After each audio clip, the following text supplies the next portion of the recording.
tonight is Wednesday, June the 4th, and this is Management 4720, Policy and Strategy. And a couple of you have been working on some of the questions in the test banks, and Teresa, you have indicated you're going to post something on Canvas inviting others to partake if they wish. Yes. And I take at heart your comment that nobody did anything for the first 2 weeks. Nobody posted, nobody took charge. There was a total lack of initiative, except maybe for the two of you conspiring together. Yeah. One of the neat ways to train managers is to put them together in a group with nobody in charge. Yeah. And say, here's a project, go do it. You know, here's some blocks and ropes, and go make this whatever. And see how many of them stand around and wait for somebody else to do it. I think every meeting I've ever been to, they do that. They always have projects at the table. And frankly, as a leader, what I'm looking for is who's willing to take the initiative, right. Who's willing to take some responsibility. Kind of sad that nobody did other than the two of you together. Yeah, Miss Teresa, she emailed me. I can't take credit. And Teresa did. Okay. All right. Anything of particular note, interest, or question on your mind? I couldn't get the YouTube video, the aggregate demand and aggregate supply to work. You couldn't get the aggregate demand, aggregate supply video to work. Anybody else watched that? I've been able to pull them all up. Yeah, I was able to do that one. Yeah. That happens occasionally, and I don't know why. Yeah, one of them did say temporary can't, check later, and I did, but I can't remember which one of these did. But if you want to send me a note and to show me the URL you used, I can check it too. Yeah, because I see what I can find. Yeah, good. So you've been watching some videos on macroeconomics, then? Yeah. And part of what I wanted to do tonight was to talk through some of that and just make sure we're all on the same sheet. The other thing, before I get going too far, the problem one that we did last class. Remind me how far we went with that. We calculated the demand equation. Does that sound right? Yes. And did we calculate the consumer surplus? Yeah. I think that's as far as. I think that's as far as we went, but I wanted to make sure we had done the math. And of course, to refresh, you've got to be able to take two data points, sales and price, sales volume and price at two different prices, and from that imagine a straight line demand function and calculate the equation. Then from that, the easy part is at a given price, and you have to have the price given to you, calculate what the consumer surplus is there. What are we doing by doing that? What are we trying to get a handle on? How much money could have made? How much money's walking out the door? Walking out the door. Yeah. How much money's walking out the door? Now, a little more economics for a moment. The terms elastic and inelastic demand. Okay? Elastic demand means I don't need it. If the price goes up too high, I'm not going to buy it. I don't need it. Inelastic demand means I do need it. And if the price goes up, I'll have to pay it. It also means that if the price goes down, what happens? Well, with an elastic demand, when you reduce your price, people buy considerably more of it. But with an inelastic demand, that you drop the price, they don't buy much more. So we're looking at an elastic demand curve that is relatively flat and an inelastic demand curve that is relatively steep.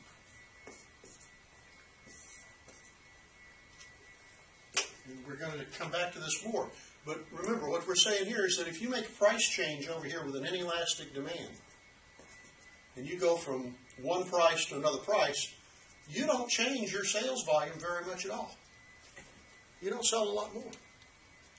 So think about this for a second. If this is truth, which price would you rather have? The top one or the bottom one? The higher price or the lower price? I'd rather lower. Why? You're talking about the consumer or me? No, you the seller. Oh, no, the higher price. You the seller. You the business. All right, I have to. Yeah, you want a higher price because you can raise your price, and hey, for the most part, they just keep paying it. So here's the rule. To put it in words, we never operate when the demand is inelastic. If the demand is inelastic, that is, you find yourself raising price and sales keep coming in pretty steady, your price is too low. Move your price up, move your price up. You've got to search for that elastic range, which means, think about what I just said. When you're pricing a product and you're looking at this total range of prices you can consider, all of those very low-end prices will put you more towards the inelastic range. And if you get there, what we're constantly trying to do is say, well, if I raise price, how much will I lose in sales volume? And if we start raising price and they keep buying it, we're pricing ourselves too low. We keep pricing and pricing. We know the more we raise the price, the less we sell. But look over on this demand curve. If I raise price from here to here, that much price change, what happens to my sales? I lose a big chunk of sales. So if that happens, I know I'm in the elastic range. Well, where do the two ranges occur? And this will be background when we get into this again later in the term. If you were to look at a demand curve that you could literally draw from axis to axis, so you can see the whole curve, and then, mathematically anyway, or in terms of geometry, find the midpoint of the curve. The bottom half of that straight line curve is inelastic demand. You're down in the lower price ranges. Here's the key. Every time you raise your price down there, we know your quantity of sales, the quantity demanded, always goes down. You know, you lose a little sales. But the golden rule is you make more money. So if you're down in the inelastic range and you start raising price, you're going to make more revenue. Not profit. I haven't talked about cost yet, but revenue. So we don't want to ever be stuck down in here. If we are, we're too low on our price. As we keep raising price, we will eventually find the elastic range. And what happens here is you got to be careful, because now if you keep raising price, you start losing sales revenue. You don't make as much revenue. That's not necessarily a bad thing, because what else is going on? As you raise price, you're reducing the amount that you sell, and as a result, your costs may fall. So if your costs fall faster than your revenue falls, your profit's expanding. So what we want to do, and this is for most small businesses especially, it's a matter of trial and error. We try different prices and see if we can find out approximately where that demand is. So the thing I didn't ask you to do yet on problem 1 was between those two prices to calculate whether the demand is elastic or inelastic. Now to do that, and I don't necessarily want to go through it right now, to do that, what do you want to do? You want to find out what is my sales revenue, my total revenue, at each of those two prices. How do you find that total revenue? You say, I sold this many of them at this price. Price times quantity. So, at data point 1, or in the market out in the Midwest in this case, $850 a piece times 3,400 units. That's your total revenue. Anybody can do that real quick? 850 times 3,400.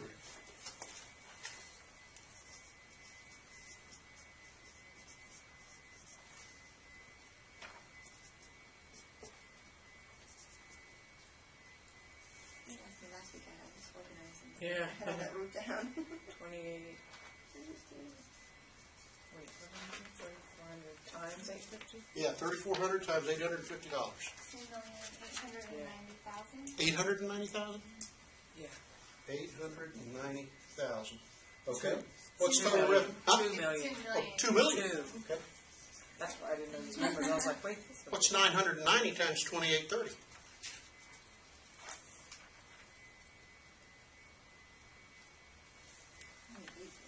$2,801,700. $10,800,000. 2 million. Sorry. Is it 2, 990 times 850? 990 times 2830. 28, I'm sorry. 2,801,700. 801,700. Yeah. I'd rather just do 2, 8, 2, 1, 7, 6. So, is the demand elastic or inelastic?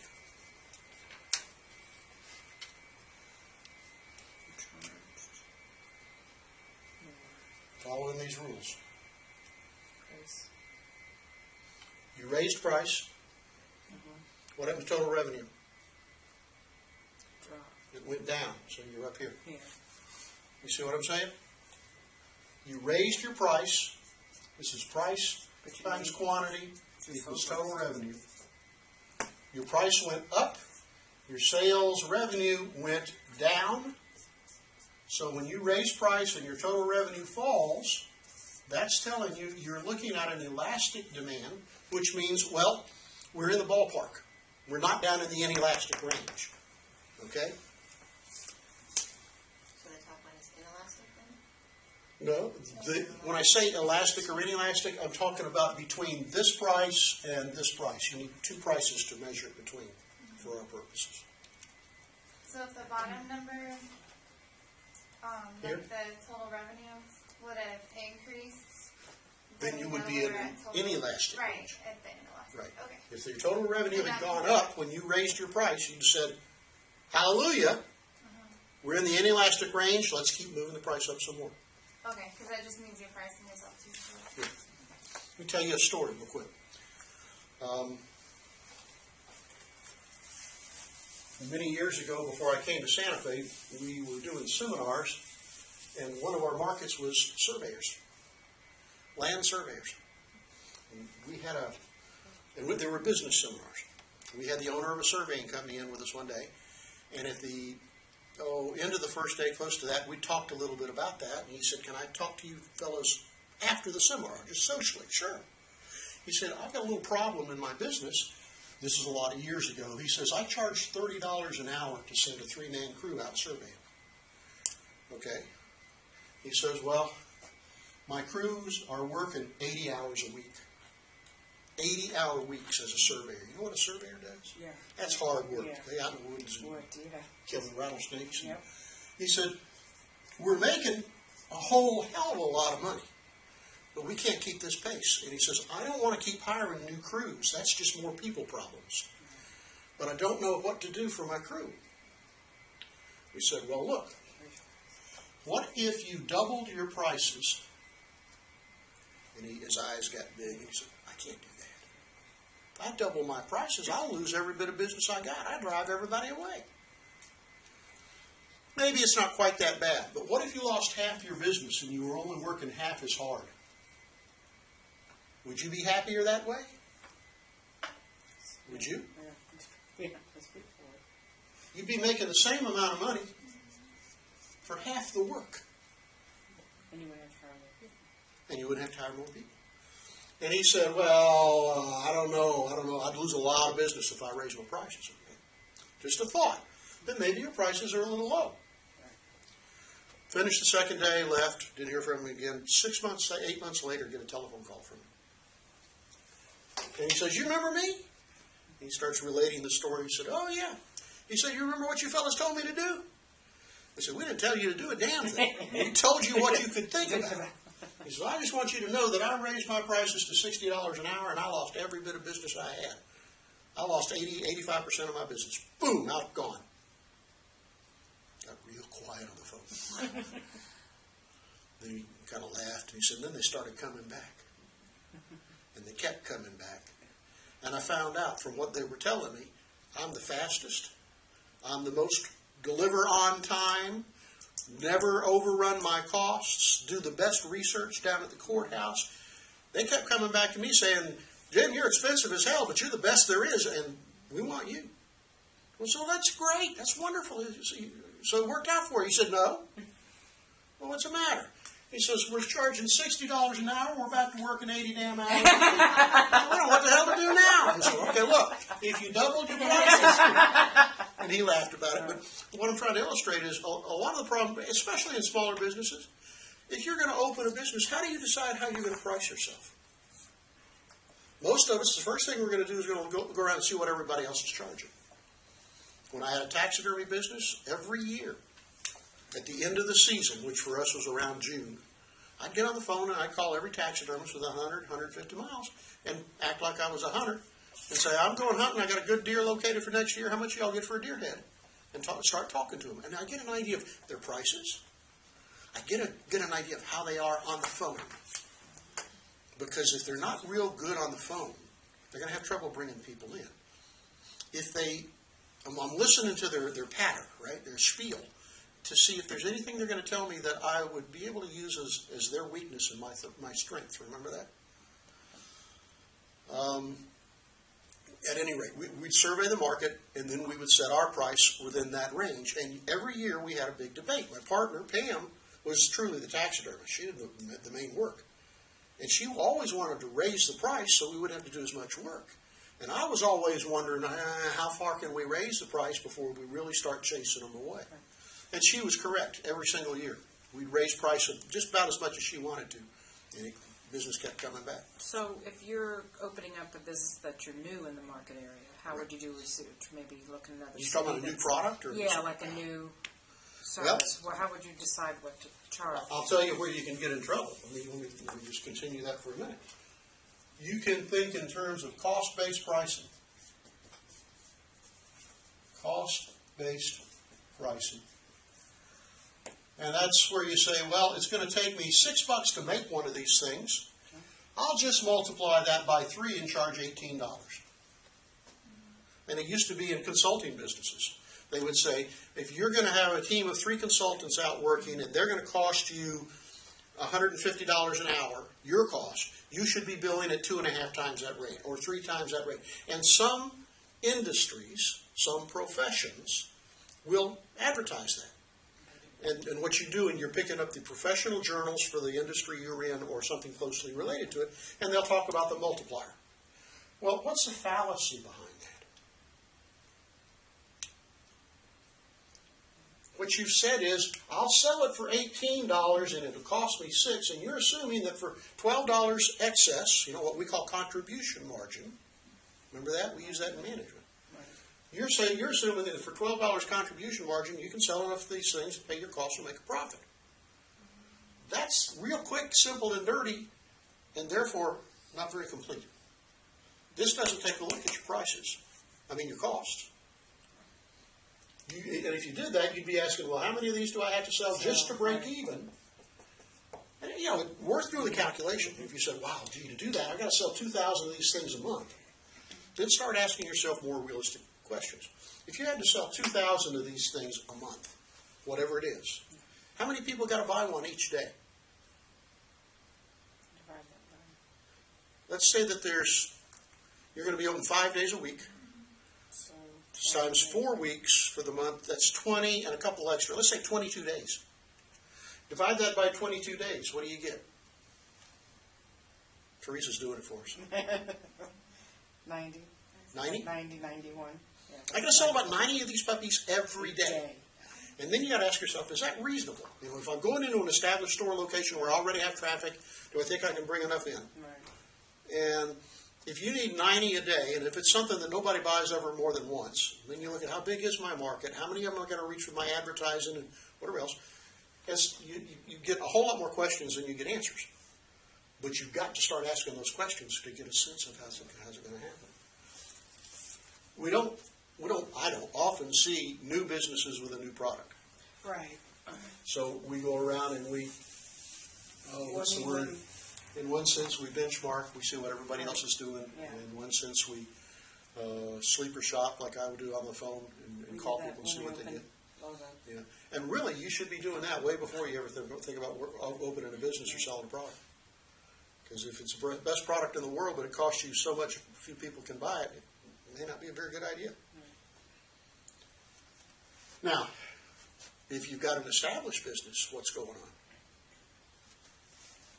The opposite of cost-based, maybe not opposite, but alternative, something called value-based. Value-based pricing. That's where you're asking, what is it really worth to the customer? What is the value to the customer? Simple example. If I go to an attorney and I'm dressed in pretty ragged clothes and driving an old junk car and say I need a divorce and how much is it going to cost me, he's going to probably give me some price. If I drive up instead, same person, in a three-piece suit and a nice car, I think the price changes because A, I'm going to have more assets at risk, and so I'm going to get more value from whatever, assuming he does a credible job. So if you've got an established business, we start asking, what we're really asking is, for your customer, if there's a typical customer, is his demand pretty inelastic or is it pretty elastic? What do you think will happen if you raise the price to your customers by 10 cents or $2 or $20? You start asking that. You don't know. Yeah, we're debating this right now in our Okay. business. Let me take you down to the next step.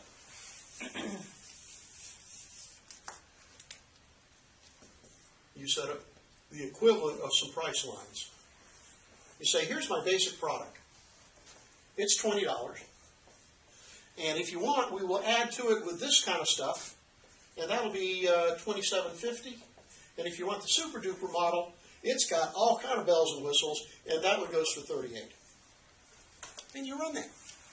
Or maybe you run that temporarily. Or, you know, you're kind of getting a sense of it, and you can start gauging your sales that way and see where is that point that scares them away. But a lot of it's trial and error. Yeah.